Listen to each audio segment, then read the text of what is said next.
There are mornings that look completely ordinary. The wind moves. The tracks stay quiet. People go on with their day. And yet, some people wake up already erased. Their names exist on paper, but nowhere else. Their pain is documented, but never remembered. Clara was one of them. Not missing, not invisible, just quietly ignored by a system that said everything was handled. If stories like this matter to you, don't forget to like, share, and subscribe. Stay with me. The house was legal. That part was never in question. The papers were signed. The names were printed clean and straight. There was a key. There was an address. There was a man listed as her guardian. From the outside, it looked like stability. Clara Hayes lived there for years, and no one ever asked twice, every morning. She woke up at the same hour, not because she wanted to, because the house ran on a schedule that wasn't hers. Doors opened when they were supposed to. Doors closed the same way. Rules were explained once, then never repeated. Not because they were clear, but because questions were not welcome. People confuse silence with peace. They see a quiet house and assume nothing is wrong inside. Clara learned early that being fed wasn't the same as being cared for. Being sheltered wasn't the same as being safe. There were no bruises anyone could point to, no screaming the neighbors could hear. Nothing dramatic enough to justify concern, just control. Slow, patient, complete. Her guardian never raised his voice. He didn't have to. He decided where she went, who she spoke to, what was appropriate to remember, and what was better left alone. He called it protection. The system agreed. Every form described Clara as provided for. No box asked if she felt afraid. At school, teachers praised her for being quiet. At offices, adults spoke about her while she sat in the same room. No one asked her opinion. No one waited for her answer. When she tried to explain, words came out wrong. They always sounded smaller than the truth. So she stopped trying. There is a kind of fear that doesn't come from pain. It comes from knowing that if something happens, no one will believe you need help. Clara carried that fear carefully, like glass, like something fragile that would shatter if exposed to light. And then there was the thing no one talked about. The absence. In that house, there was a space that stayed empty. Not a room. Something quieter than that. A pause in conversations. A subject that disappeared the moment it got close. No photos, no names, no explanations. Just a silence that felt heavier than the rules. Clara never brought it up. Not because she didn't think about it, because thinking about it made breathing harder. Some losses don't announce themselves. They don't arrive with funerals or goodbyes. They arrive as gaps. A place at the table that stays clear. A sentence that never gets finished. A memory that doesn't fit anywhere. That absence followed her through the house, down the hallway, into sleep.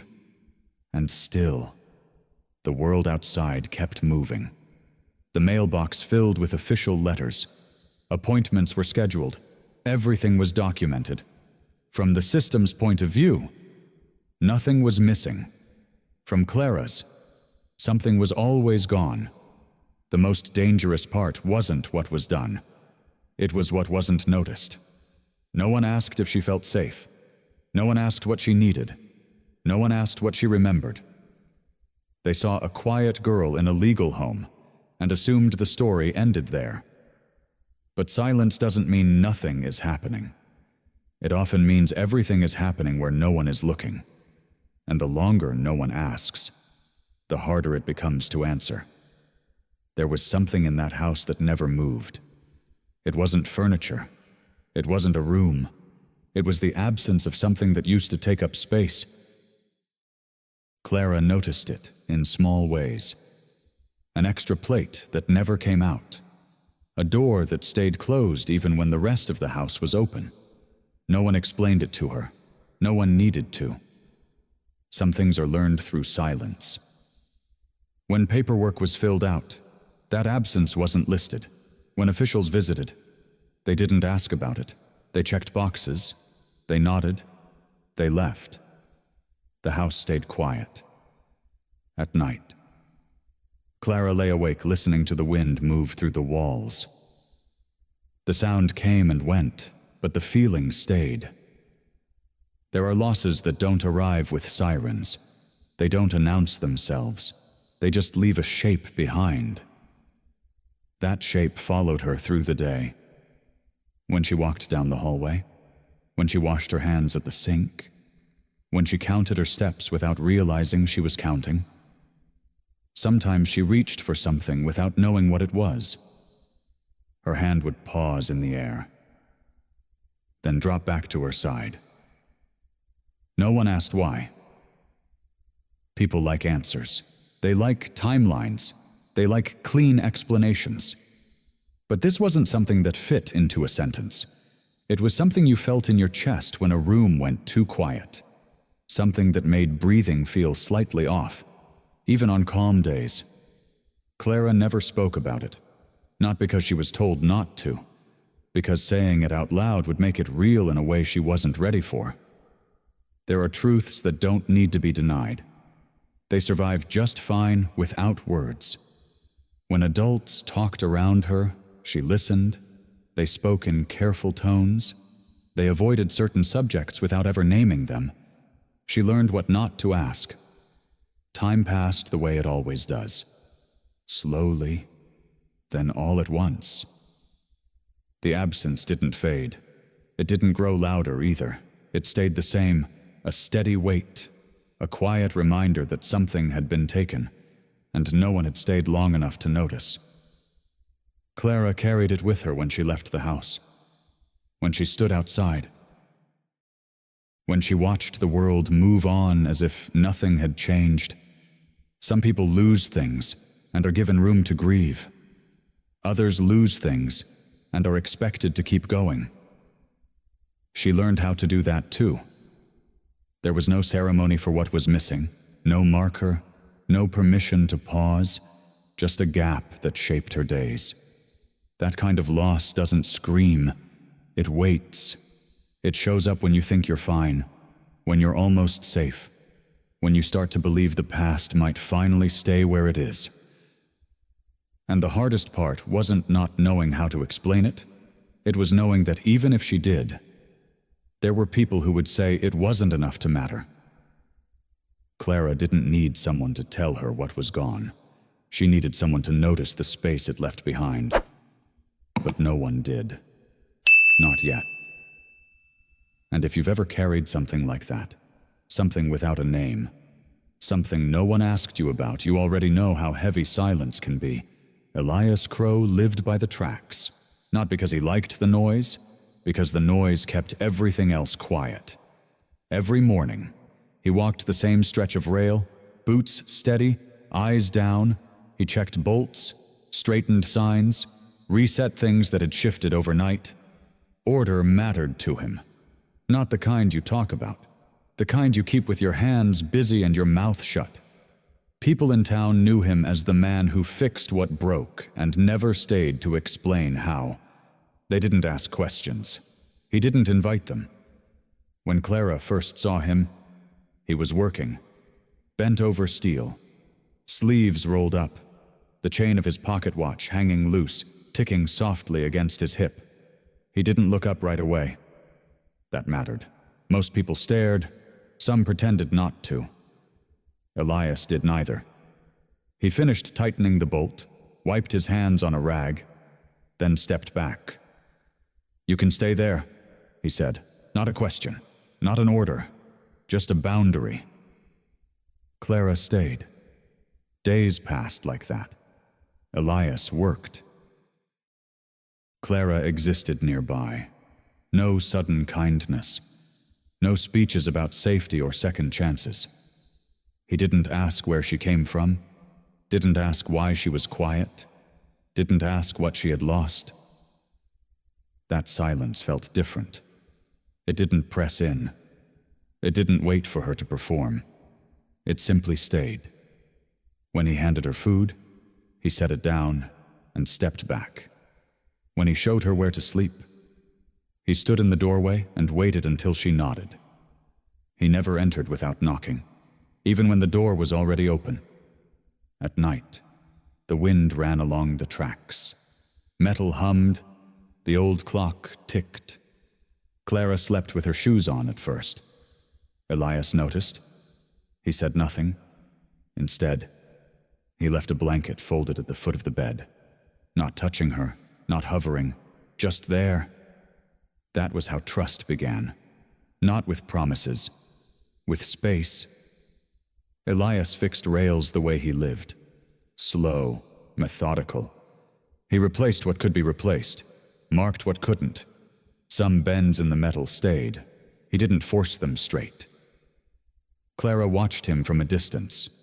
She saw the way his hands paused sometimes, just slightly, before tightening a bolt, as if remembering another shape, another time. Once, she asked him why he kept the old watch. He didn't answer right away. The clock ticked between them. "It reminds me," he said finally, of what she asked.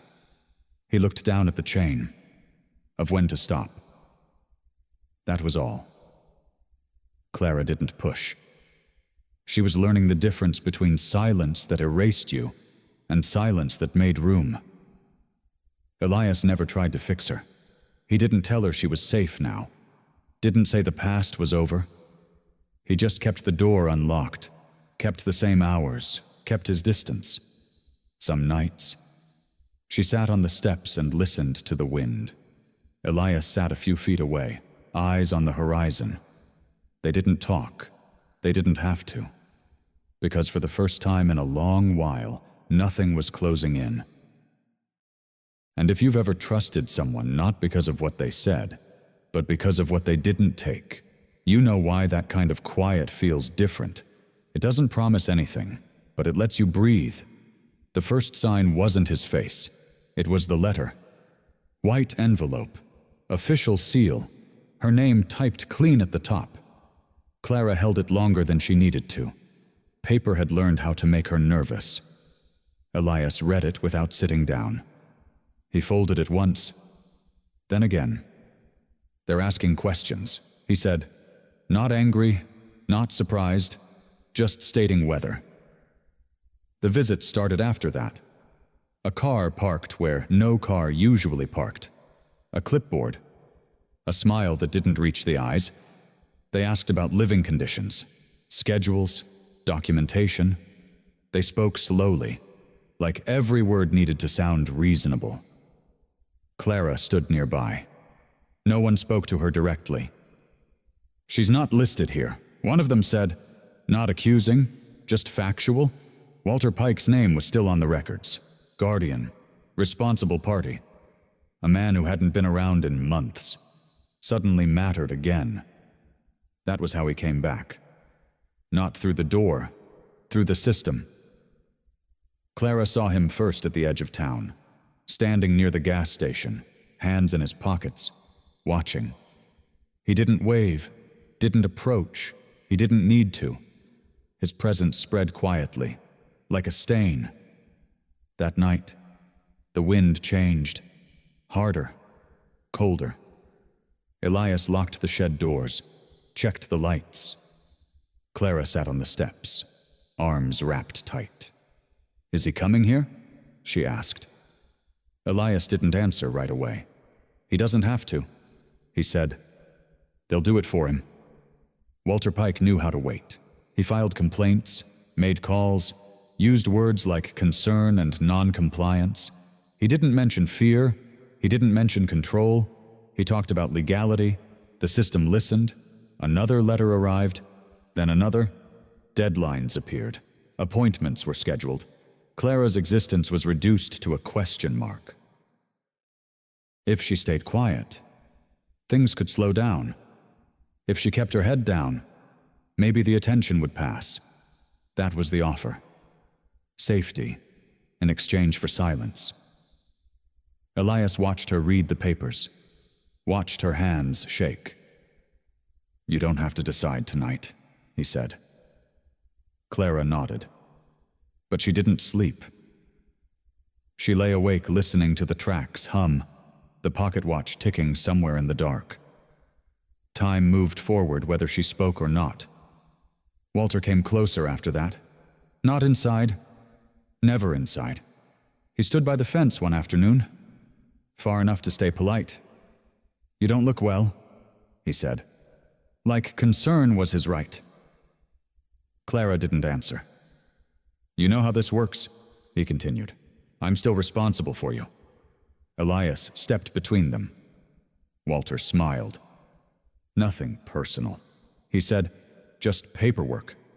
That was the danger. Not fists, not shouting, forms, signatures. Quiet decisions made in rooms Clara would never enter. She understood then what was really at stake, not where she lived, whether she existed at all. If Walter won, she wouldn't be dragged back. She would disappear into records, into placements, into something that looked official enough to erase her story. Elias sat with her that night. Didn't touch her, didn't speak first. Finally, Clara broke the silence. "If I say something," she asked, "do they listen?" Elias stared out at the tracks. "They listen," he said, "but listening has a cost." Clara looked down at her hands. She thought about the house she left, the absence that followed her, the quiet that swallowed questions. She had survived by staying small, but small was no longer enough. The system was moving. Walter was waiting. Silence would keep her safe. For now. But safety like that didn't last. Clara stood up. Not fast, not dramatic. Just enough. "I don't want to be moved," she said. "I don't want to be handed back." Her voice didn't shake. Elias nodded once. Outside, the wind pushed hard against the doors. Something was coming. And Clara understood the choice wasn't between danger and peace. It was between being protected by silence or risking everything to be seen. If you were standing where she stood, with the truth on one side and safety on the other, what would you choose? The truth didn't come out in a dramatic moment. It came out the way most truths do, in pieces, when the room was quiet, when there was nowhere left to hide it. The day after Walter Pike showed up at the fence, Clara found Elias in the shed. He was sorting old files into a metal box, folders worn thin, paper edges curled like they'd been held too long. He didn't look at her at first. The pocket watch ticked against his belt. Steady, unforgiving. Clara stood in the doorway. "What do they want?" she asked. Elias slid one folder across the table. "They want what's already written," he said. Clara opened it. Her name was there. Her date of birth, a signature line, and beneath it his name, Elias Crow. Clara's hands stopped moving. She stared at the ink like it might change if she waited long enough. "You," she whispered. Elias finally looked up. "Yes," he said, "no defense, no explanation dressed up as mercy, just the word." Clara's throat tightened. "You knew," she said. "You knew what kind of man he was." Elias didn't flinch. "I knew he had a roof," he said. "I knew the county would approve it. I knew it would make the file clean." He paused, and I told myself that was enough. The air in the shed felt thinner. Clara's eyes dropped back to the paper. "So this," she said, tapping the page. "This is why they listened to him." Elias nodded. "I put him in the record," he said. "And records outlive stories." Clara's voice sharpened. "Why would you do that?" she asked.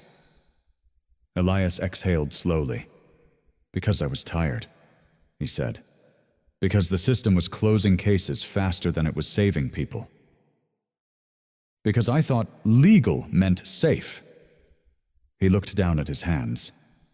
"And I was wrong." Clara laughed once, not because it was funny, because it hurt in a new place. "You don't get to be wrong about someone's life," she said. Elias didn't argue. "I know," he said. He reached into the box and pulled out another paper, a copy, his own handwriting on the margin, a note that read like a man trying to convince himself. Clara read it and felt sick. The worst part wasn't the signature, it was the logic behind it. That's what guilt does. It builds a story that makes your choices feel reasonable, even when they aren't. Elias stood there, like a man waiting for a sentence. "I'm not asking you to forgive me," he said. Clara looked up. "Good," she said, "because I can't." The watch ticked. Outside, the wind pushed dust against the shed door. Elias nodded, as if he'd expected that answer for years. And then he did something Clara didn't expect. He picked up the folder again, not to hide it, to carry it. He walked to the table, pulled a pen from his pocket, and started writing. "What are you doing?" Clara asked. "Correcting what I can," he said. Clara watched the pen move. Slow, deliberate. She realized something then. A confession is not a clean ending. It doesn't erase the past. It doesn't undo the damage. It's only the beginning of the part that actually costs something. People think redemption is a moment, a speech, a tear, a hand on the shoulder. But real change doesn't happen in a single night. It happens in the boring, stubborn days after. The days where you don't get applause, where you're not a good person just because you admitted you were wrong. Behavior doesn't reset because you feel guilty. It shifts when you choose different actions again and again, even when the consequences still belong to you. Elias had lived years with that signature, and he would live the rest of his life with it too, not as a wound he could hide, as a responsibility he couldn't put down. Clara stood there, holding the paper that had trapped her, and for the first time, she saw the difference between regret and accountability. Regret wants relief. Accountability accepts weight. Elias looked at her. "I'll tell them it was me," he said. "I'll put it in writing." Clara's jaw tightened. "And if they don't care?" she asked. Elias didn't look away. "Then I keep showing up," he said. "Because that's what I owe." Clara stared at him, trying to decide what kind of man he really was. Not a savior, not a hero, just someone finally willing to pay the price of his own choices. And that raised a question that doesn't have an easy answer.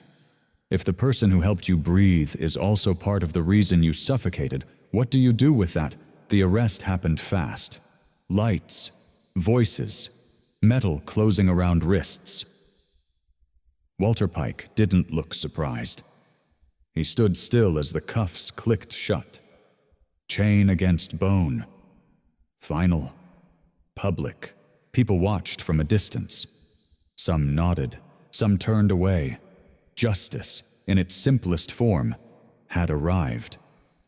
A car door closed, the engine started, and just like that, he was gone. The system moved with relief. Files were marked, risk assessments updated, phones stopped ringing. The pressure eased, for everyone but Clara. She stood near the tracks as the dust settled, hands empty, chest tight. Elias was a few steps behind her.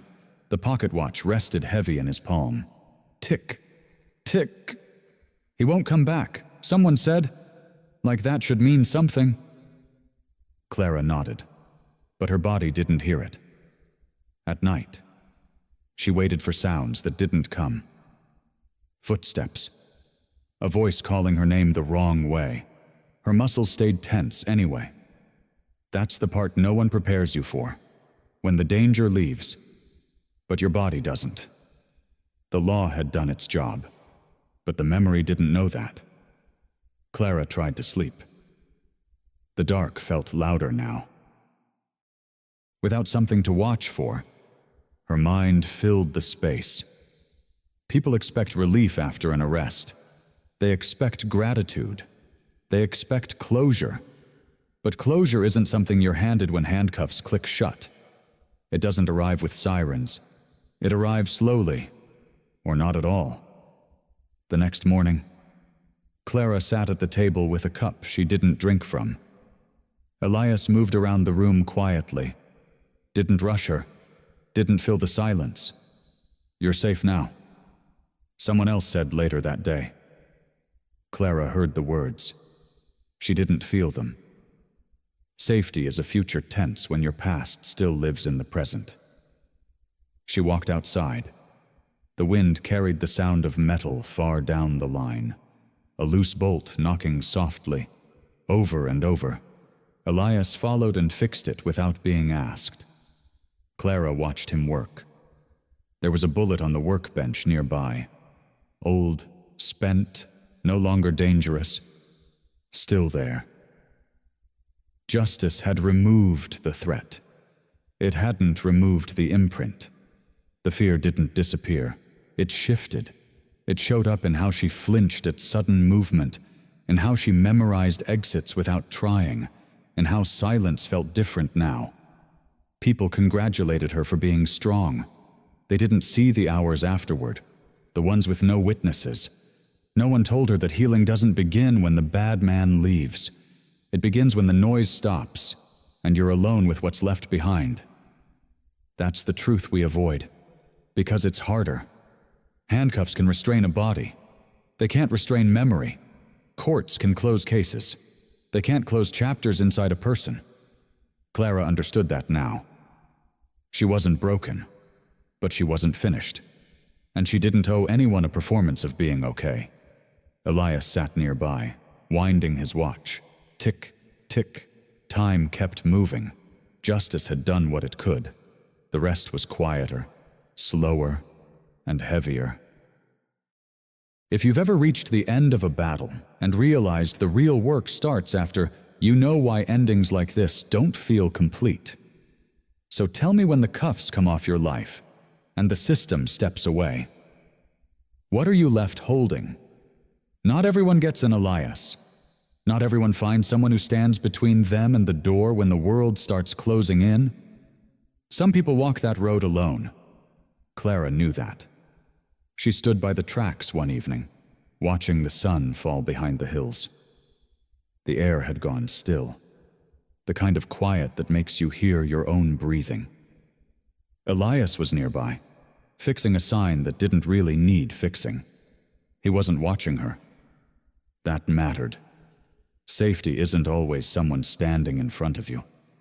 Sometimes it's someone willing to step back and let you choose. Clara thought about the house she left, the silence that trained her to shrink, the absence that followed her like a shadow.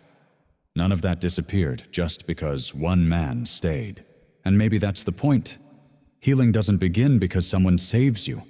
It begins when you're given space to decide who you are without permission. If Elias hadn't been there, she would have still needed a way out. Not a miracle, not a hero, a crack in the wall, a pause long enough to breathe. That's what people rarely talk about.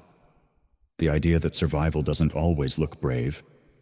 Sometimes it looks like waiting. Sometimes it looks like choosing not to go back, even when going back would be easier.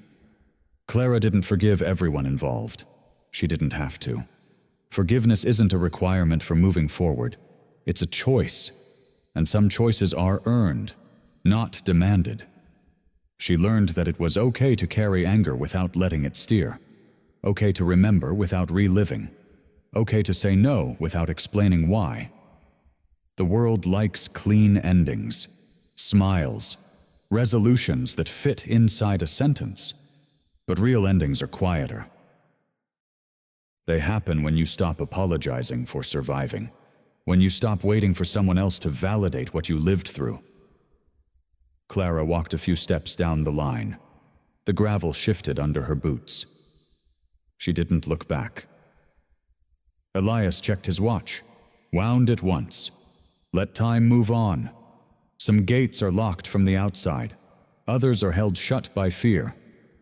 and not every story includes someone standing there to open them. So here's the question. This story leaves behind. If no one had shown up for you, if no one had created that safe space, what would it take for you to do it yourself? You don't have to answer out loud. You don't have to be ready today. Just remember this. You are not weak for needing help. And you are not wrong for choosing your own pace. Some doors don't open all at once. They open the moment you decide not to walk back through them. And maybe that decision, quiet as it is where your story really begins.